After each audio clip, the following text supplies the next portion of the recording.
Bienvenidos a un nuevo capítulo de Las Improvisadas con Nacha y G. Hoy vamos a hablar de obesidad, atrapados en sus cuerpos.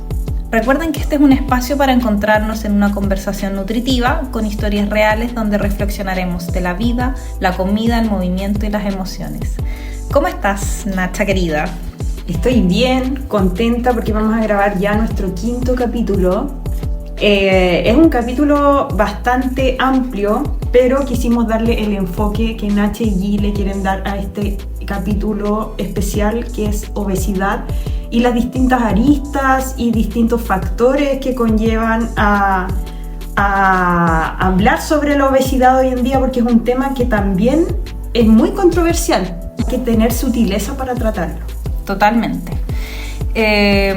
Bueno, vamos a partir como siempre definiendo este concepto que en realidad hoy ya se considera como una enfermedad, ¿cierto? Que se caracteriza por esta acumulación excesiva de grasa corporal, ¿cierto? Y eso hace que el cuerpo empiece a funcionar de manera inadecuada, ¿cierto? Se alteran ciertas funciones metabólicas, conllevando a una situación de inflamación crónica de bajo grado que se llama, ya que suele acompañarse de una insulinoresistencia, se alteran los exámenes, ¿cierto? El perfil lipídico, los triglicéridos altos, bajo el colesterol HDL, etc. El LDL, ¿cierto? También es como este factor de riesgo cardiovascular que medimos, y se acompaña con todas estas alteraciones en nuestro metabolismo que generalmente llevan a un síndrome metabólico y que predisponen a sufrir algún evento cardiovascular o diabetes mellitus principalmente, ¿cierto?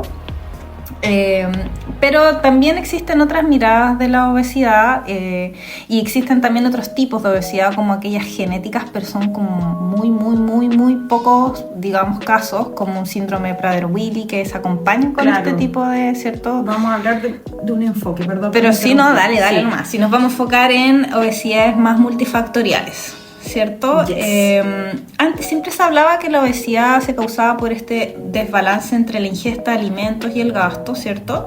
Pero esta definición nos pareció bastante incompleta porque ya sabemos que hay muchos factores que predisponen a la obesidad, ¿cierto? Factores biológicos, psicológicos, que interactúan entre sí y generan cambios en el apetito y en la conducta de las personas. Sobre todo este ambiente obesogénico que hemos hablado, ¿cierto? Que promueve el consumo de alimentos chatarra, ultraprocesados, ¿cierto? La sociedad en sí, ¿cierto? Que nos lleva a el acceso también a los alimentos. Es mucho más fácil comprarse un paquete de papitas o un helado, ¿cierto? Que llegar a verdulerías o colaciones. Hoy el otro día compré una manzana a 800 pesos. Una manzana. No sé si fue el barrio en que lo compré, pero igual el acceso a alimentos de repente hay muchas diferencias. Sí. En precio, en el tipo de alimentos. Sí, es muy difícil. Oye, yo también íbamos a hablar un poco de que cómo tú has vivido la obesidad desde, cuando estudiamos nutrición o cuando haces terapia. Y yo te quería contar que cuando salí de la U, yo dije, voy a curar la obesidad, esto se tiene que poder revertir. Y cuando fui a un congreso de la Sociedad Chilena de Obesidad, dijeron, esto es una enfermedad crónica. Dije, no puede ser. Se me vino el mundo abajo. Dije, ¿cómo va a ser crónico, ¿cierto? Esto se tiene que poder cambiar, es imposible.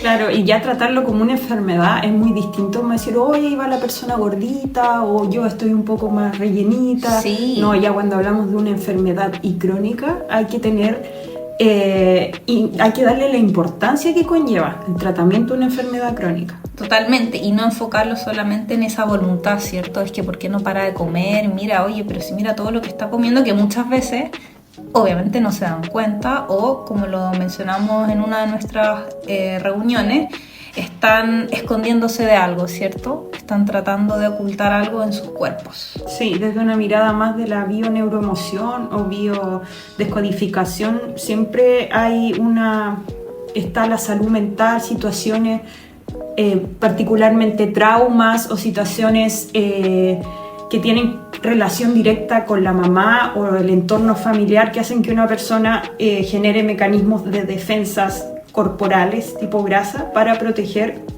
por protegerse por dentro los órganos vitales, como es el corazón, el estómago, que son aquellos que más se sensibilizan con los cambios emocionales. Ajá.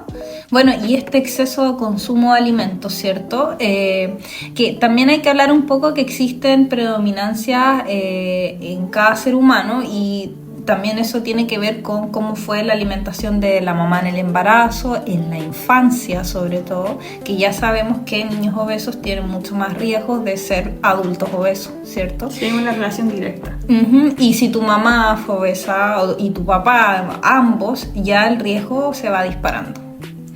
Entonces esas cosas obviamente van a repercutir y van a hacer que revertir esa enfermedad sea más difícil, ¿cierto? Cuando tenemos esta carga, ¿cierto?, hereditaria, que esa lucha, digamos, por revertir esta obesidad va a ser mayor. Claro, es como ver toda tu vida el color rojo, o sea, cómo vas a ver otros colores si toda tu vida te ha mostrado que el color rojo es el único y que estar gordo es estar sinónimo de estar sano y de que tienes que comer para ser más fuerte, de que te quedas horas sentado al lado de tu abuelita, tu mamá, hasta que te comas toda la comida porque hay niñitos que no tienen acceso a alimentos. Entonces son muchas las condicionantes y, como siempre he dicho, una persona obesa o gorda, como se le llame, no es obesa porque quiere. Es muy raro ver a una persona que está contenta con su forma corporal y con esta enfermedad crónica. Totalmente, o sea, eso, y es súper importante lo que mencionas, porque desde afuera hay personas que lo ven así, que quieren estar obesos ellos, y en realidad no es así, ¿cierto? Lidiar con este exceso de grasa, lidiar con estos cambios entre el apetito y los inhibidores de este apetito, que son cosas que no tienen conscientes las personas con obesidad, tampoco que no pueden controlar, porque hay un exceso de grasa que se tiene que disminuir de alguna manera, ¿cierto? Oye, yo quería hacerte una consulta.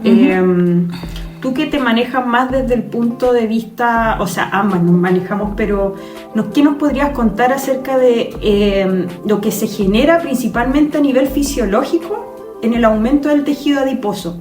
¿Tiene alguna relación con esta sensación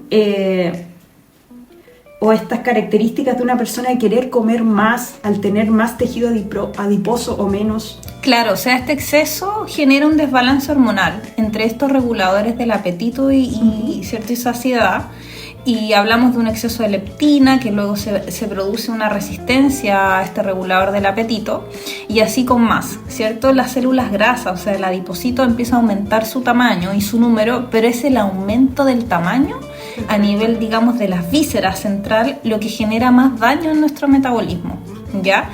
Y actualmente se sabe que es un proceso que está regulado por muchos factores, y ya sabemos que una exposición a una dieta alta en grasa, sobre todo de lo que ya hemos hablado, grasas frituras, grasas saturadas o de alimentos más procesados, van a hacer que esta grasa visceral sea mayor. Y esto conlleva a lo que hablamos al principio, ¿cierto? A más riesgos de insulinoresistencia, alteraciones en todo lo que es esta comunicación metabólica entre regular lo que vamos a guardar y regular, digamos, lo que vamos a decir que hasta aquí no más como. No, eso claro. Todo se produce como un desorden, es ¿cierto? Importante hablar esto, y quizás son términos muy desde el punto de vista de los profesionales de la salud, de repente no tenemos quizás como un lenguaje más simple a las personas para entregar esta información, pero es muy importante saber qué es lo que pasa a nivel fisiológico y qué pasa a nivel de nuestro cuerpo, porque eso es lo que genera también información. La gente necesita saber qué pasa con sus cuerpos al aumentar el tejido adiposo. Ajá. Y empezar a ser parte de esta enfermedad crónica que va más allá de lo estético, va más allá, o sea, es doble impacto. O sea, claro, sabemos que estéticamente se discrimina más a las personas por ser obesas o por ser más gordas, pero lo que queremos también nosotros recalcar que sí, es una enfermedad crónica, sí hay planes hoy en día que yo creo que no son suficientes para el control de esta enfermedad, sobre todo a nivel país, Entonces, eso es lo que nosotros queremos enfocar en este podcast. Bueno, y terminando un poco con este tema, es importante también que sepamos que nosotros cuando ya somos adolescentes ya tenemos casi definido el número de estos adipocitos, estas células grasas, ya permanecen prácticamente estables, ya, y por eso es importante prevenir el aumento, ¿cierto?, de este número de células en etapas más pequeñas, ya. Después, cuando ya queremos perder peso en etapas adultas, se reduce el tamaño, ¿cierto?, del adipocito, pero no el número. Entonces es importante también, por eso cuando ya eres un niño obeso, te va a costar más reducir el peso, digamos la grasa, más que el peso en sí, en etapas adultas. ¿Ya? Algo muy fisiológico. Sí, obviamente no está todo ahí, pero se genera un ambiente tóxico porque se empieza a guardar grasa en lugares donde no debería haber grasa, ¿cierto? Y eso ¿qué hace? Que se interrumpan las señales de nuestro cuerpo y está este ambiente tóxico básicamente que no nos damos cuenta, ¿cierto? Bueno, eso como general, ya como para no irnos, como tú decís, tanto en aspectos muy técnicos, porque la idea es que se pueda comprender desde lo más como básico este concepto del tejido adiposo y acumulación de grasa. Ahora yo te quería preguntar respecto a la obesidad, vámonos un poco más hacia el lado de la salud mental. ¿Qué me puedes decir tú al respecto, Nacho, en esta relación? Bueno, allí nosotros tenemos que tener claro que muchas veces siempre la obesidad está ligada a los cambios de conducta mental o a los trastornos psicológicos y psiquiátricos. Ya muchas veces, no siempre, pero puede ser un extremo de ya sea una persona con anorexia o una persona con obesidad mórbida, etc. Te quiero contar que la Academia Nacional de Medicina en 2015 menciona que la obesidad se acompaña con frecuencia de baja autoestima, insatisfacción con la imagen corporal, depresión, ansiedad, trastorno por atracón, trastorno por estrés traumático, etc.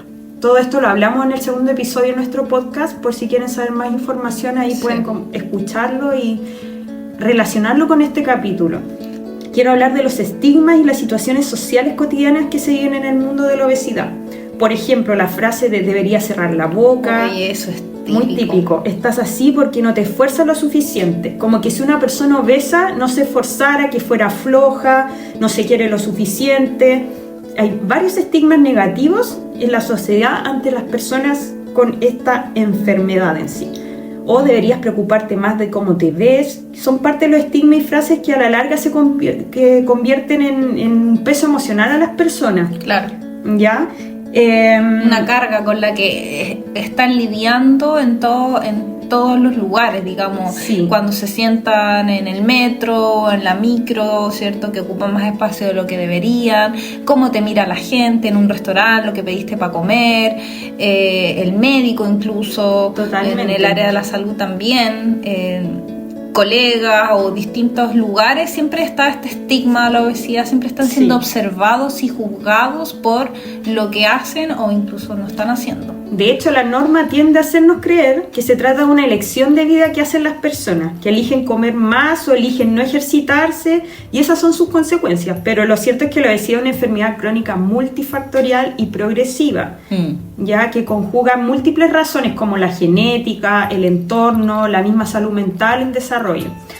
Pero lo más peligroso de este estigma allí es que no solo afecta a la persona en su realidad, sino que también en su familia, su entorno social, el laboral también lo afecta. Incluso los equipos de salud que también tienen una mirada poco empática a veces con las personas y eligen tratamientos que no tienen sobre todo buenos resultados porque está esta presión de que la persona tiene indicadores o índices muy altos, está en riesgo de un infarto cardíaco, está en riesgo de, de generar diabetes insulino dependiente y muchas otras cosas.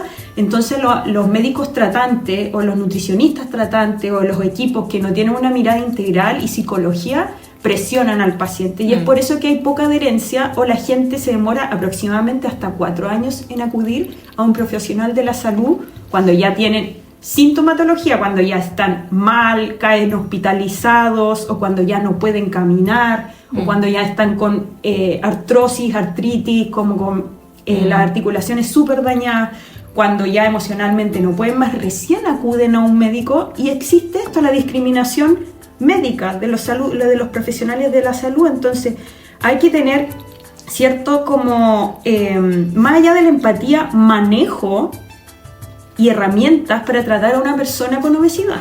Y eso también tiene que ver mucho con, digamos, las variables que nosotros empezamos a considerar al momento de ver la evolución del paciente. O sea, no se puede reducir todo en la balanza, ¿cierto? Que ya tomaste los remedios, hiciste la dieta, estás entrenando, pésate. Ya, y si no hay cambio, no hay mejora en el tratamiento, ¿no? De hecho, ya nunca más se ocupó, de hecho, pocas nutricionistas usan el IMC, índice de masa corporal, porque tú puedes pesar a un fisicoculturista que tiene mucho porcentaje de músculo, de musculatura, y a un obeso mórbido, y pueden pesar lo mismo. Entonces ya no se rige por eso, pero también, o sea, para mí es muy importante recalcar que hay que tener manejo y hay que aprender a derivar y hay que tomar con mucha empatía y con mucho tacto a las personas que tienen diagnóstico de obesidad y aquellas que no, porque hay que hacer ejercicios psicológicos profundos para generar reales cambios de hábitos y de verse de otra manera. Reprogramación de ellos mismos, etc. Y lo que tú dices, perdón que te interrumpa, esto de medir en la balanza o el IMC, obviamente ya no es lo mejor, pero se podrían hacer otros tipos de evaluaciones a nivel más psicológico, ¿cierto? A nivel conductual, y si quieres que también la persona quiere ver un cambio corporal, se pueden medir algunos perímetros del cuerpo, incluso hacer una bioimpedanciometría para conocer los cambios que están teniendo las personas a nivel de composición, ¿cierto? Corporal. O sea, oye, mira, sí, efectivamente el peso está muy similar, pero ya se está viendo un comportamiento de la reducción de la grasa a nivel central, esta visceral, ¿cierto? Que es la dañina que hablamos. Y tu masa muscular está aumentando o se ha mantenido. Entonces esas cosas también son gatillantes que motivan al paciente a mantenerse adherido al tratamiento. Totalmente, no llegar y pesar si bajaste 3 kilos, 4 kilos, que pueden ser de líquido retenido. También. Porque entraste en un periodo de restricción calórica de alimentos o de líquidos, y evidentemente bajaste peso general, pero tenemos que, como dices tú, enfocarnos en lo que es bajar porcentaje de grasa visceral y aumentar musculatura, que eso... Con perímetros de cintura, cosas más simples a veces, incluso la ropa a veces. Sí. Bueno, es un tema que nosotros podemos estar... Nosotros, de hecho, pensamos, ¿qué podemos hablar? Y nos gustaría hablar en algún episodio de la obesidad. Pero es tan amplio esto, chiquillos y chiquillas, que enfocarlo, nosotros decidimos hablar un poquito de lo que es la obesidad como enfermedad crónica y los estigmas de la obesidad. Claro. También. Bueno, G, cuéntanos, así como ya contando experiencias más personales, ¿cómo ha sido si tienes algún caso para contarnos acerca de alguna persona que tú trataste, si tuviste resultados favorables o no? O sea, sí, mira, la verdad es que he tenido casos en que hemos revertido obesidad, pero también casos en que el paciente no ha tenido adherencia y no han sido, digamos, casos de éxito, ¿ya? Hoy día quería hablarte un poco de la Vale, que fue una de mis pacientes que trabajamos 1 año y medio más o menos, y tuvimos como varios procesos.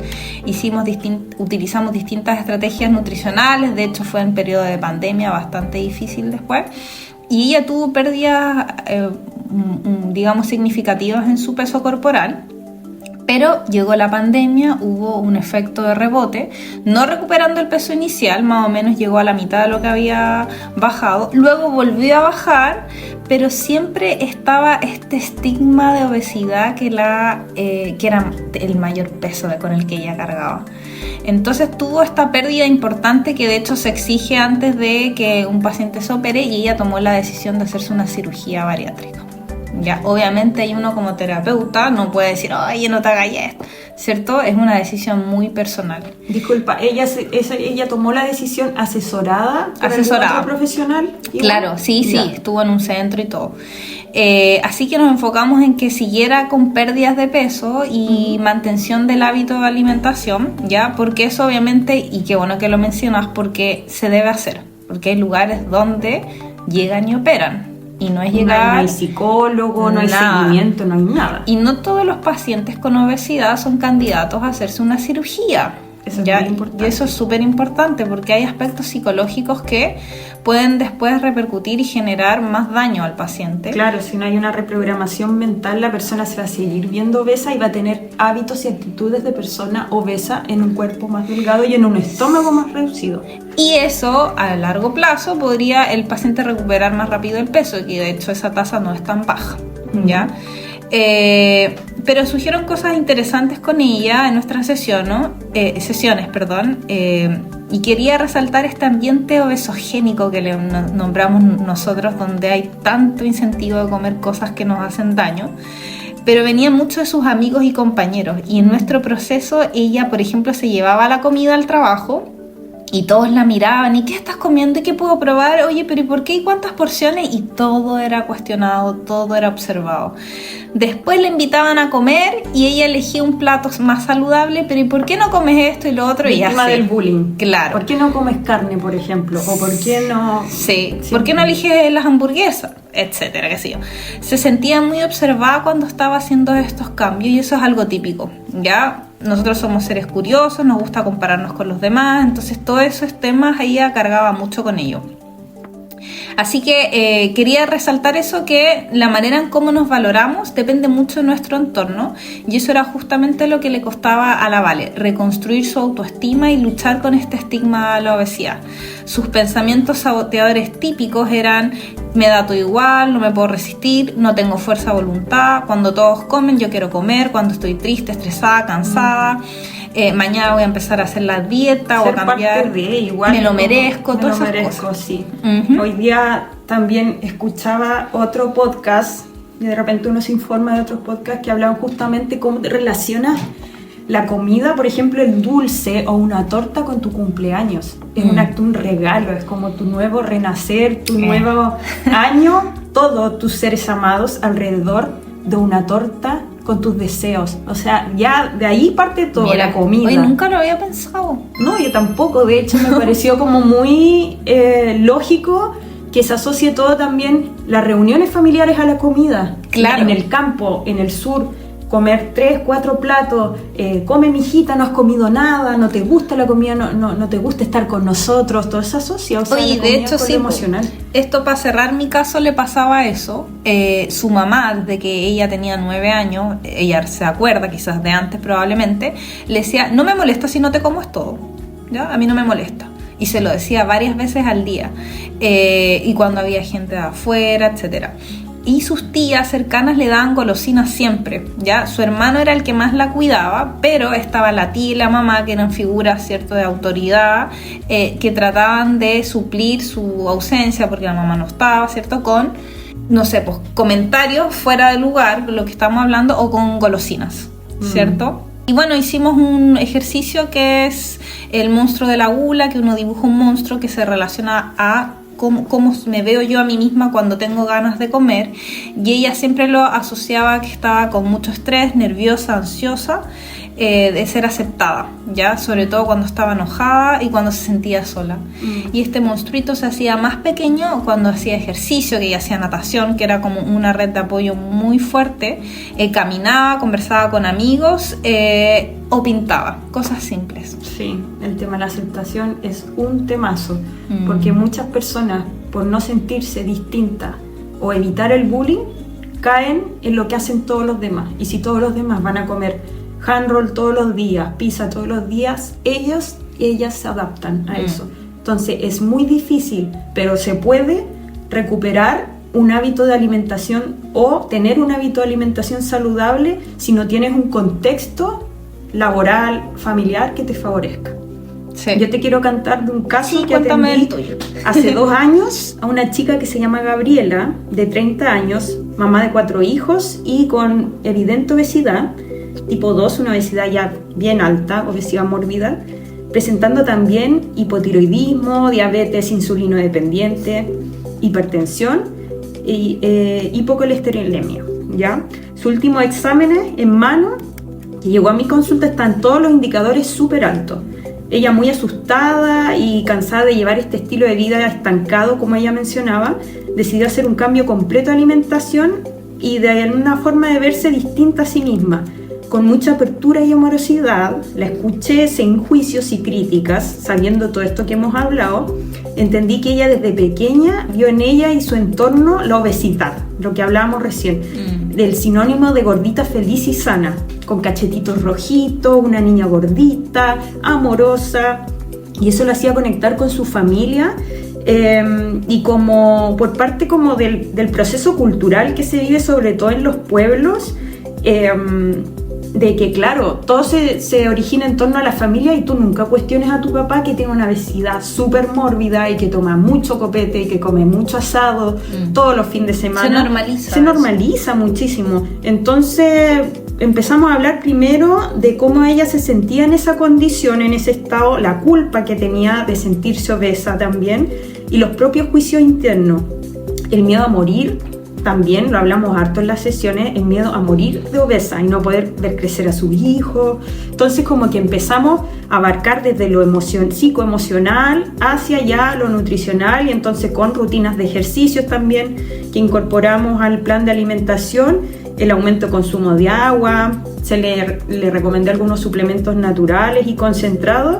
Se logró con un seguimiento a través de WhatsApp y siempre con un apoyo como de un coach motivacional, nutricional, de que no importa si un mes no bajaba lo que ella esperaba de kilo, pero sí habían cambios conductuales importantes, empezó a bajar de peso, hasta que se empezó a mantener en un peso ideal, recuperó, o sea, hubo un cambio tan fuerte que la misma familia no se adaptó tanto a ese cambio. Eso. Ver una persona que siempre la vieron de tal forma, a una persona estar más sana, más activa, con otra personalidad, porque les cambia la personalidad, nos cambia la personalidad al vernos físicamente distintos, empezó a hacer un cambio tan potente que incluso se separó de su pareja, empezó a enfocarse más en ella, los hijos empezaron a adaptar estos hábitos a nivel familiar, de que todos salían a caminar, a andar en bicicleta. Entonces fue un cambio tan potente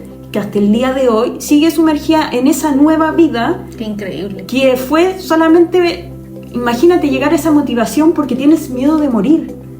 Siempre hay una motivación, y a veces si una persona que tiene esta enfermedad crónica, porque así le vamos a llamar, no tiene una motivación, tiene que encontrarla a través de algo fuerte. O sea, para revertir algo crónico hay que incorporar un recurso emocional fuerte para hacer este cambio, y en este caso sí, efectivamente los indicadores podían hacer que ella tuviera un ataque al corazón y dentro de otras cosas que la podían dejar hospitalizada. Entonces ella tuvo como, si no lo hago hoy, ya no lo voy a hacer después.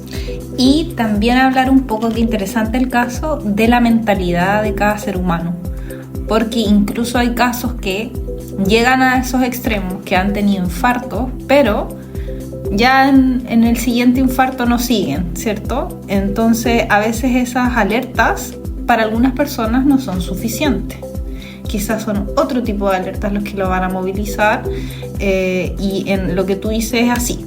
Generalmente tiene que haber un motivo emocional muy potente para que esta mentalidad, ¿cierto?, empiece a cambiar y el paciente o la persona que tiene esta enfermedad se convenza de que sí la puede revertir, que es difícil, que va a costar y que se va a enfrentar a esta lucha con las personas más cercanas, incluso que la van a envidiar, ¿cierto?, que incluso la van a mirar de otra manera. Entonces todas esas cosas también son una lucha, una nueva batalla, por decirlo así. Sí, y también algo que es a veces desesperanzador, pero también es motivante a mantener tu estado y hábitos saludables, es que es una condición que siempre se puede manifestar en tus periodos, en tus años de vida. O sea, si tú no te cuidas y tú no eres consciente de tu salud emocional, física, mental, con la alimentación, el ejercicio y todas estas aristas que hemos visto en todos estos episodios,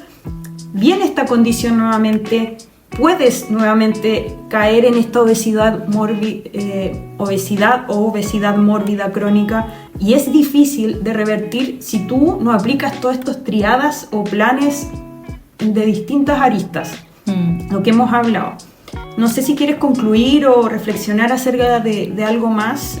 Nosotros hablamos siempre de libros que leemos o podcasts que relacionan más el componente emocional con las enfermedades relacionadas a la nutrición.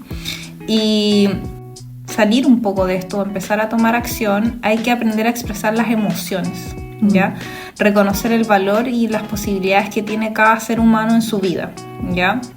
¿Cómo te adaptas tú y tu cuerpo a los problemas y tensiones de tu vida, ¿cierto?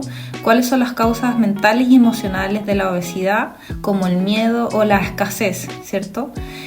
¿Cómo me enfrento a eso, ¿cierto? ¿Cómo me lleno de estos vacíos, ¿cierto? Que trato de llenar con comida y resguardar en mi cuerpo y esconderlos? ¿Cómo los enfrento y empiezo a vaciarlos y a llenarme de amor? Ya sentimientos más positivos, que suena súper simple, pero en realidad eso es lo que hay que movilizar. Entender lo que hablamos al principio, pero también los componentes emocionales, mentales que existen en esta enfermedad, ¿ya?